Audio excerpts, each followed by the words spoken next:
Welcome to the Social Workers radio talk show on WCDB Albany 90.9 FM with co-hosts Dr. Eric Hardiman and Alyssa Lotmore. Here at the Social Workers, we address issues important to our communities with social work students, alumni, and community partners as our guests. As part of the University at Albany School of Social Welfare, we hope to take social work beyond the classroom and agency settings and directly to the public, because the public is the client. Catch us on air, online, and anytime.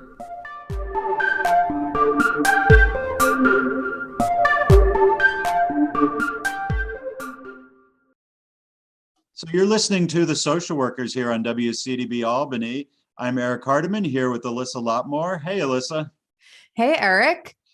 One of the things that I love about our show is bringing our alums on. And what's interesting is sometimes when we have, we both work with our students, and so many students sometimes just have this view that they're just going to be either micro or macro. They're going to be working in a clinic, solving or not solving, but working with clients directly, or they're going to go the research route and maybe just teach, or maybe come up with, study pedagogies and all of these other types of social work aspects for research. But today's guest is a little different.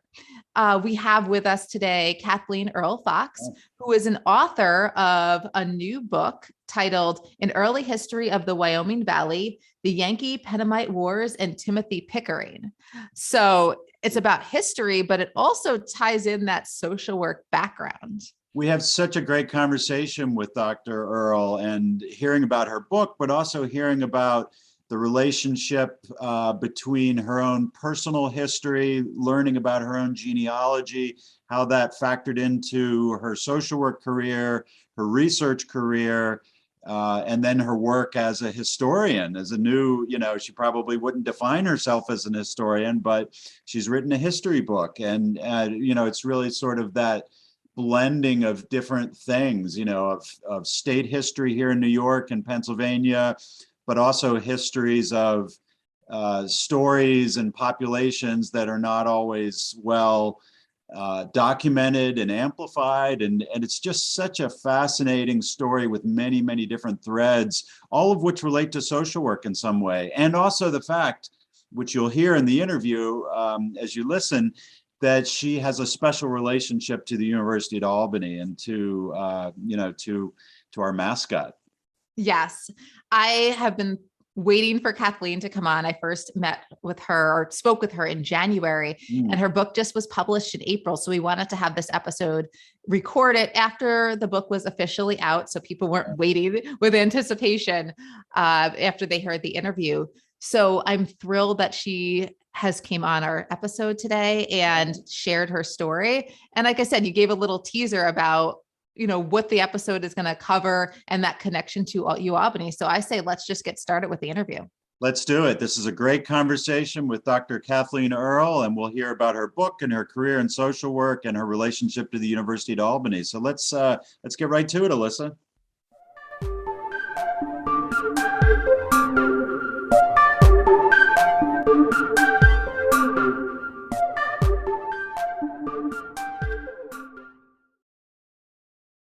And welcome to WCDB Albany. My name is Eric Hardiman, and I'm here with Alyssa Lotmore. We're back as the Social Workers. Welcome back, Alyssa. Hey, Eric. I am extremely excited for our guest today, not just because it is a social work alum, but as many people know, I was a student athlete here at UAlbany during my time as an undergrad, and I was a huge fan of Damien, our Great Dane. So there is a little connection with our guest and that as well. Can't wait to hear about that and explore that for our listeners. I'm also really excited about this interview. We love talking to alumni on this show. And if you're tuning in for the first time, The Social Workers is a live radio talk show and podcast where we interview folks all around the country, all around the world about social work and social work related issues. We also interview alumni of the University at Albany, and particularly of the School of Social Welfare at the University at Albany. And that's who we have with us today. So we have with us, as a very special guest with us today, Dr. Kathleen Earle. Kathleen Earle is a native New Yorker whose ancestral roots go back to Pennsylvania. She's an author, artist, former professor, and former director of research at the National Indian Child Welfare Association in Portland, Oregon. She attended Cornell University and the Rockefeller College here at the University at Albany, where she received a Ph.D. in 1996. She has written and illustrated several award-winning children's books, a book of essays, and many peer-reviewed articles in the areas of mental health and child abuse. She currently lives in Maine with her husband, Stan Fox. Kathleen, thanks for joining us today and welcome to the Social Workers. Thanks. I'm really glad to be here. I love the School of Social Work. I got 2 degrees there, my M.S.W. and my Ph.D. That's great to hear. As we get into the conversation, we want to hear more about that and sort of how you got interested in social work and what your journey was like and how you found the social work profession, because that's something that always intrigues us. Mm-hmm. Well, maybe we'll start off with that. I mean, as you are an alum, let's start off with those types of questions. How did you get involved with social work and decide to come to the University at Albany? Well, I was at Cornell University. I started there with a major in journalism. And after 2 full years, my grandmother was ill and I took a semester off. And I think I went up to Albany to hear a Peter, Paul, and Mary concert. and I really liked Albany. And I had gone to Cornell because I followed my boyfriend there and we'd broken up. So I transferred. And I loved it. I figured it was a perfect fit. So I graduated planning to become a teacher. And then I went down to Virgin Islands to be a teacher. And a friend of mine who was from the Virgin Islands got a job as a social worker working in child abuse and neglect. And she was really happy. She loved it. And so I became a social worker. And I discovered I had the same kids that I had had in my classes, only now I could help them. So I was married and I was pregnant with my first child. And so we came back to the US and I decided, well, if I'm going to be a social worker, I have to get an M.S.W. So I applied to Albany and got in, and I took 5 years to get my M.S.W. And during that time, I worked as a social worker in Wassaic Developmental Program down in Wassaic, New York, and Great. various other jobs. And then when I graduated, I started working for the university and worked there doing research again in the field of child abuse and neglect. And then went to the Office of Mental Health because I couldn't make enough money with the project I was on. By then I was divorced, living with my son. And so I went to work for the Office of Mental Health. And I worked there for 14 years, but during that time I got really bored. I had 2 more kids, got remarried. And I went to a going away party for one of my professors, M.S.W. professors, Don Cohen. Mm-hmm. I don't know if you knew Don Cohen, but he was quite a guy, really interesting, and became a good friend.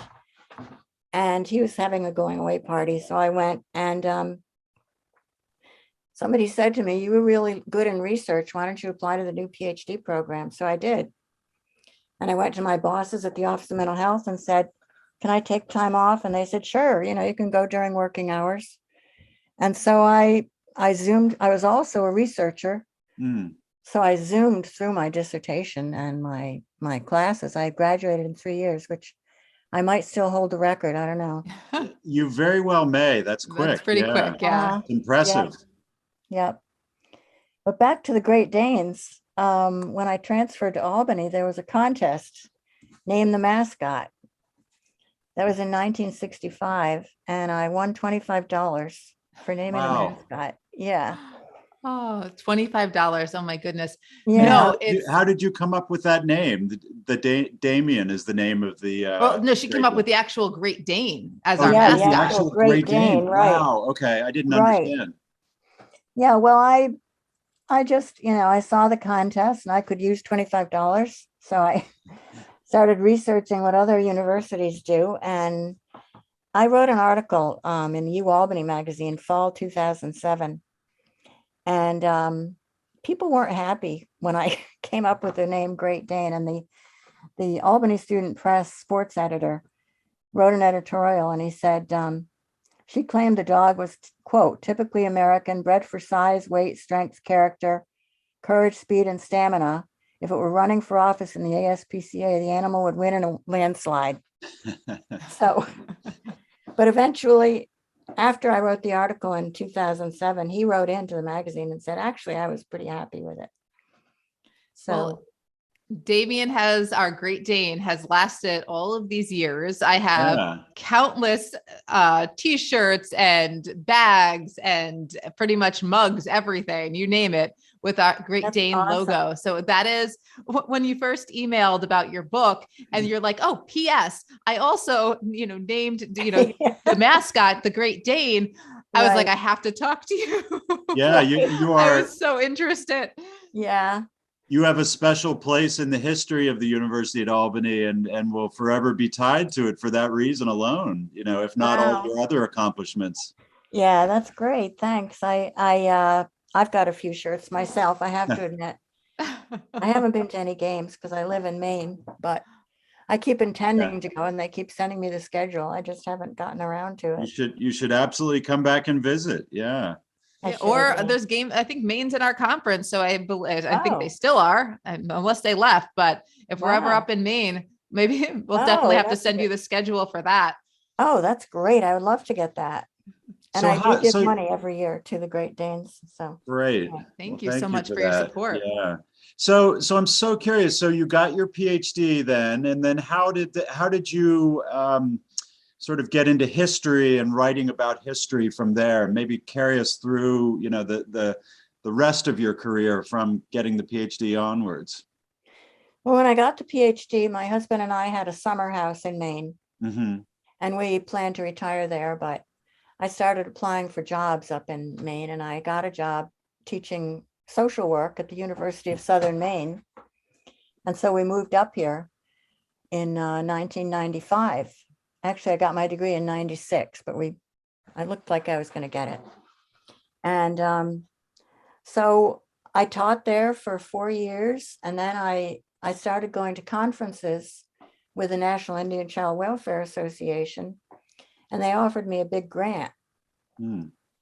But the School of Social Work up there wanted me to teach. So I switched over to the Research Foundation at the University of Southern Maine and worked on the grant for 2 years. Then, unfortunately, I got breast cancer and I was commuting 2 hours each way. And once I was on the Research Foundation, I had to go every day. So it was a lot. So I resigned and I started being an adjunct professor near my home at the University of Augusta, the Rockland College.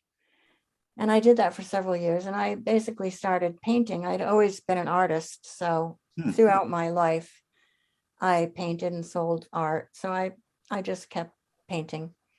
But I was also doing genealogy. And, social workers are interesting people. They're not all, just social workers. They do a lot of stuff. Yeah. I know a lot of social workers who are artists, actually.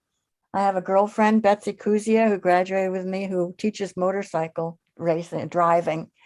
And I hope she's listening in. She said she might.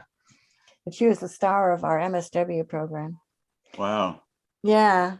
But anyway. Social workers wear many hats. I love it. That's the one thing I love about social work. You never know what else they do. Yeah. That's right. It's really true. And I never liked history, never interested in history, avoided history classes. And then, but I was doing genealogy. And what happened is I was researching my own line. John Earle was my ancestor who was born in Geneva in 1795. And I couldn't find anything before 1795. And I started looking in 1976. Really, I had started this journey looking for ancestors of the Earls.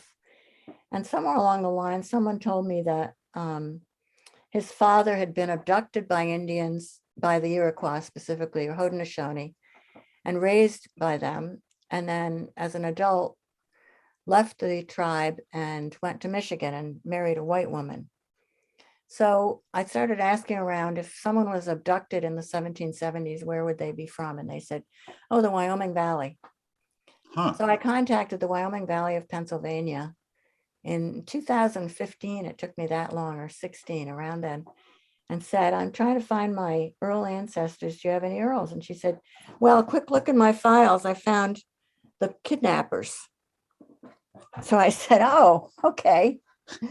Benjamin Daniel and Solomon Earle, who kidnapped Timothy Pickering in 1788, along with there were a total of 15 young men who kidnapped Timothy Pickering. So I said, I'll be right down. So I started. Yeah, that's something that would be like, oh, I'll come right That's a down right big now. I'll discovery, find out more yeah. about this. Yeah. Yeah, so I went down there, and what I found was the Yankee-Pennamite War, which nobody knew anything about that I've spoken to, and that these young men were put up to kidnapping Timothy Pickering because their leader had been put in jail by Timothy Pickering, and they wanted to trade. And they were basically just ordinary young men, but the Yankee-Pennamite War was caused by King Charles II giving the same piece of land to Pennsylvania and Connecticut. So when the Connecticut people started moving there, the land actually was used by the Haudenosaunee at the time as a hunting ground, and they let the Delaware Indians live there.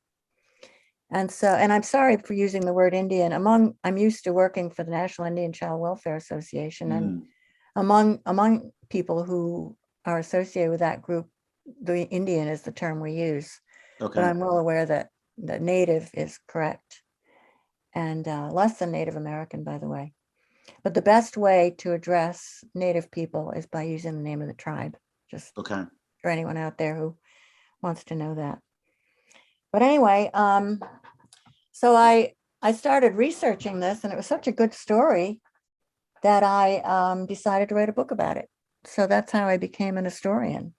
So it sounds like following your family history and your genealogy research, you then found out about the Haudenosaunee and found out about this, this sort of chapter of history, if you will, that hasn't been publicized all that much. And so it's a fascinating discovery, and it sounds like you went deep in your research and exploration of that topic. Right. Well, I had found out when I was in the Ph.D. program about my possible Haudenosaunee connection, but of course, you can't be Haudenosaunee for real unless you're enrolled. And enrollment depends on blood quantum and matrilineal descent. And my blood was through my father's family anyway. But anyway, that's right. That's how I discovered it. But during the PhD program, my dissertation was on the Haudenosaunee. And it was reprinted in Social Work Research magazine. It's called Cultural Diversity and Mental Health. And it was published in Social Work Research magazine in June of 1998. Wow. So you've always had that bit of a connection to history, even when you're doing your dissertation. And your book, I don't believe, is like other history books. Particularly, you focus a little bit about on people and their motivation. So can you talk a little bit more about how your book is a little different for people who might not be as into history type of the genre? How does your book tie in that social work? Exactly. I've been doing speeches up in upstate New York about this, and that always comes up because it's not like a normal history book. And the reason is that social workers are interested in people. Historians are interested in dates and places, and then people. I think social workers are most interested in people. Yeah. And I was interested in the motivation of the people in the Yankee-Pennamite Wars. They role modeled the Haudenosaunee, interestingly. When they attacked each other, they started attacking each other, and the Haudenosaunee were the most powerful people they knew. And so they put feathers in their hair, and they put blackface on, and they did war whoops, and they really tried to be as tough as they could be, using the model of the Haudenosaunee, which was really interesting. But I also included a lot of interesting anecdotes in my book. For example, I can read you one about one of my ancestors, Benjamin Earle. He was within days of the kidnapping. There was a knock on the door of Benjamin Earle's cabin. His new wife, a buxom lass who was twice his size, stuck her panicked spouse in the feather bed, where he sank to the bottom and placed her considerable self on top of him, so that it appeared only one person was in the bed. She then said to Constable Westover, "Come in, who's there?" "Westover, come, Earl, you are my prisoner," and entered the room with a light. "For shame, Mr. Westover," said Mrs. Earle. "I am here a lone woman to be so encroached upon. But where is Ben? You know he was expecting the writ, and needn't think he was such a fool as to be home. He has more than wit than that, I hope." Satisfied the lady was alone, Westover retired. And I try to have amusing anecdotes in there, although it was a nasty, bloody war. Mhm. There were interesting points, and nothing is black and white. There were, even during the war, people who were friends on either side with each other and with the Haudenosaunee and with the Delaware. But this whole war started in 1760s and went on until Pickering was kidnapped, really. And then that kind of was like the last blow. It's fascinating. When was the book published? This year, April, just came Okay. out. Okay. Yeah. So it's just come out. And have you, do you have a sense of sort of the reception so far? I know that's recent, but have you had folks read it, and sort of what types of response are you getting? People are really interested in it. I did 3 lectures, PowerPoint presentations in upstate New York last week, in Geneva, Canandaigua, and Penn Yan. And I found out, which I never knew, that Penn Yan is for Pennsylvania Yankees, which, is I right didn't on realize target. that. I didn't either. And it wasn't just the Earls that escaped. After the kidnapping, they escaped prosecution by moving to upstate New York, which is how John Earl was born there. But anyway, and I think that the John who was abducted by Indians was the brother of the kidnappers, as far as I can tell, but I have no proof. Sure. So, but anyway, the reception has been very good. In upstate New York, they're still wearing masks and keeping distance. So they had a lot of people zoom in. In Canandaigua, they had 26 people zooming in to the lecture. So, and they were extremely enthusiastic, and they all bought books, which will make the publisher happy. So, Yeah. yeah. And your book is titled An Early History of the Wyoming Valley, correct? That's right. Yes. An Early History of the Wyoming Valley. And then it has the Yankee-Pennamite Wars and Timothy Pickering. I wanted to name it Pennsylvania Yankees, but I was overruled by the publisher. But it's basically about they called themselves Yankees, the Connecticut people. And then the Pennamites were Pennsylvania people. So, but this went through the Wyoming Massacre, the American Revolution, Sullivan's March, and continued past that for another 20 years. And they still kept trying to kill each other, basically, or destroy their houses and kill their cattle, chase off their pigs, whatever they were doing. So it's a fascinating story. And what do you want readers to take away from this book? As you put this story, it has a tie to your own history. What would you like people who are reading it to take away from, reading this, your publication? Well, basically, that the world is not black and white. Mm-hmm. There's no black and white, it's gray. And basically, one of the main reasons I wrote it is because history always leaves out Native people. When you hear about the revolution, you think the British and the Americans were, rows of soldiers facing each other. And that's not true. The Haudenosaunee were heavily involved, mostly on the British side, because the British had kind of wooed the Haudenosaunee, seeing them as very strong allies, which they were, to the point that Joseph Brant, who was a famous Mohawk, who was sent to a British school as a child, bought into the whole British thing so much that he became a Mason. And at the Cherry Valley Massacre, which he was involved in, one of the prisoners inadvertently gave the Mason sign, and Joseph Brant told the guy who was about to kill this guy not to do it. And then later he talked to the guy that was almost killed about Masons, and the guy said, "I don't know what you're talking about," because he had no idea. Brant let him live, but then the guy, as soon as he was released, joined the Masons. So, it's not easy. Joseph Brant was Mohawk, but He had some British characteristics. Some of the settlers took on native characteristics. They were friends.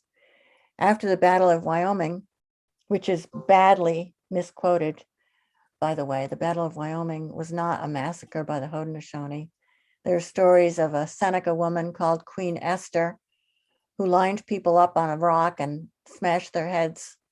And that is not true according to the Iroquois and the Haudenosaunee Iroquois, or according to the historians since then who wrote about the Haudenosaunee.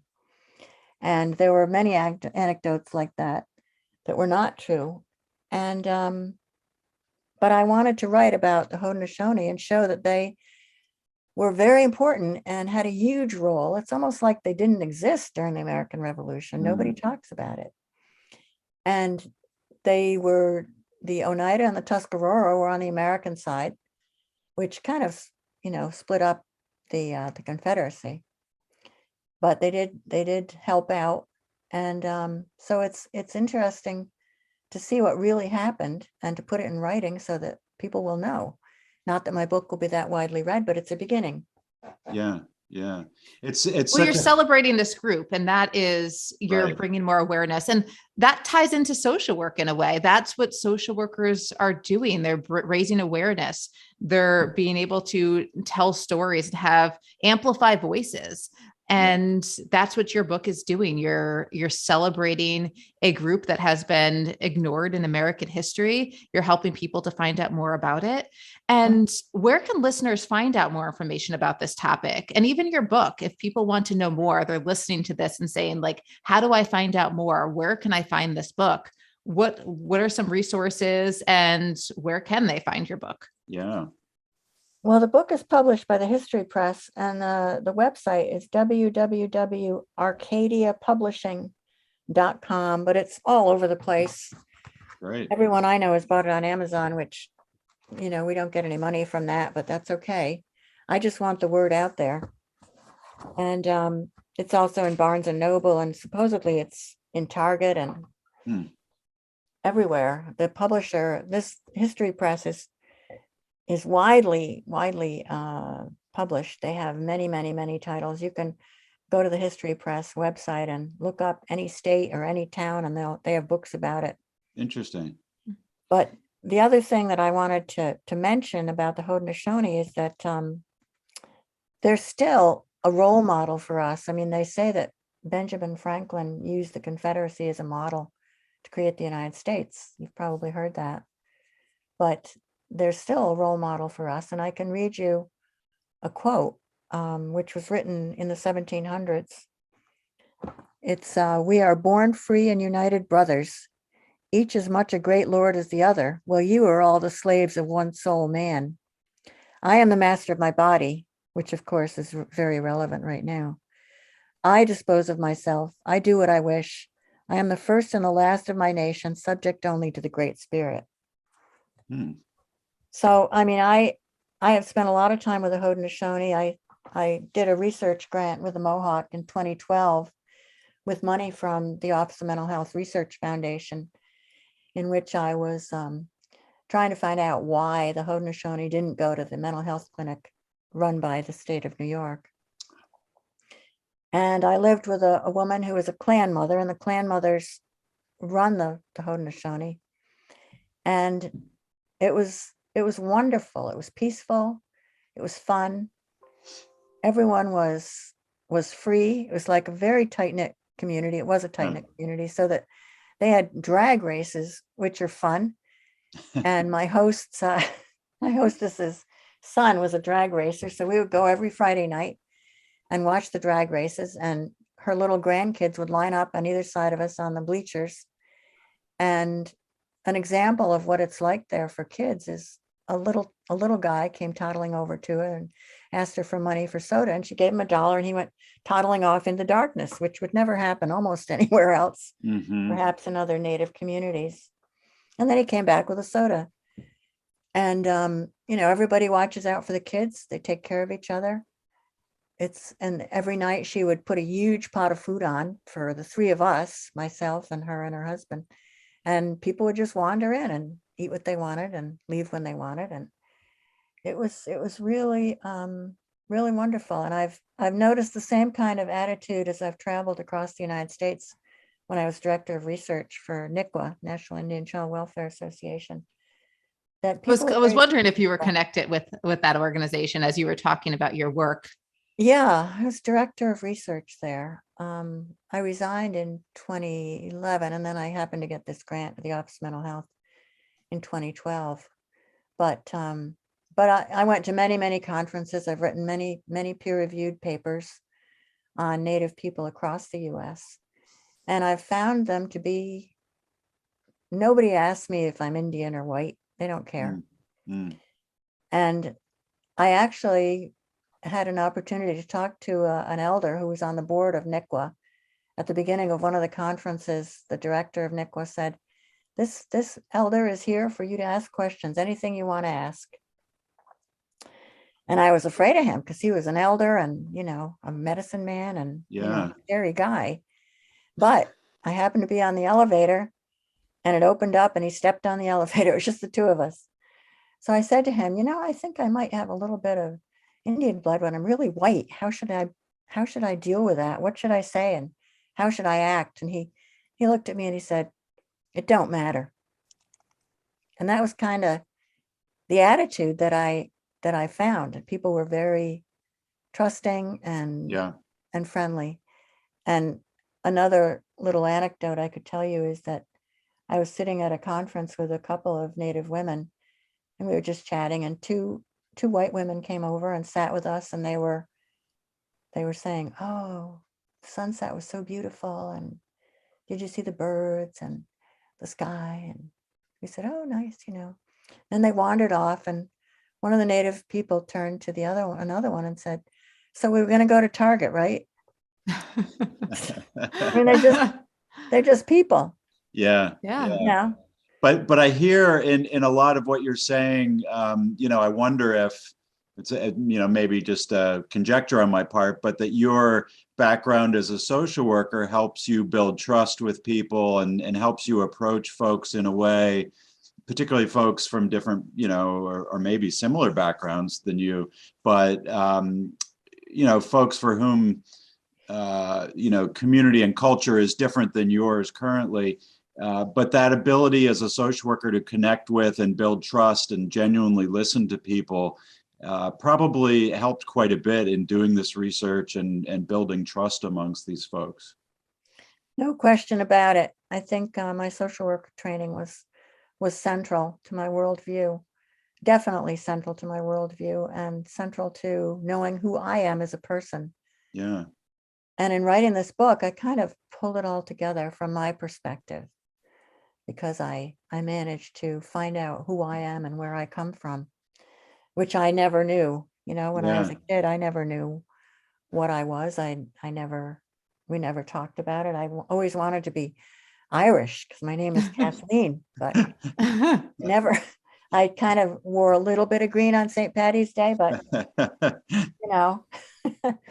But I think it's great having you talk about your book. And I do, as you're talking about the work that you did in your research and how you even wrote the book, I can definitely see that social work connection and how that worldview and the ability to tell, like I said, amplify people's stories and to raise awareness about issues that's completely, I think, easily seen. That social work connection. And I do love that about your work and the book, how it is. And for our listeners, again, the book is titled An Early History of the Wyoming Valley, the Yankee-Pennamite War, and Timothy Pickering. And the author is Dr. Kathleen Fox, who's been with us here today. And it's just been such a pleasure hearing your story. And it's, a fascinating, rich and full life you've had so far. I mean, it really, hearing about your different twists and turns and following your passions and doing art and doing social work and education and research and community work with Native populations and just learning about New York State and Pennsylvania and your own personal history. It's just, there's so many fascinating threads there. And I hope listeners will check out your book and learn more, certainly, because I think there's a lot to be gleaned from your experiences.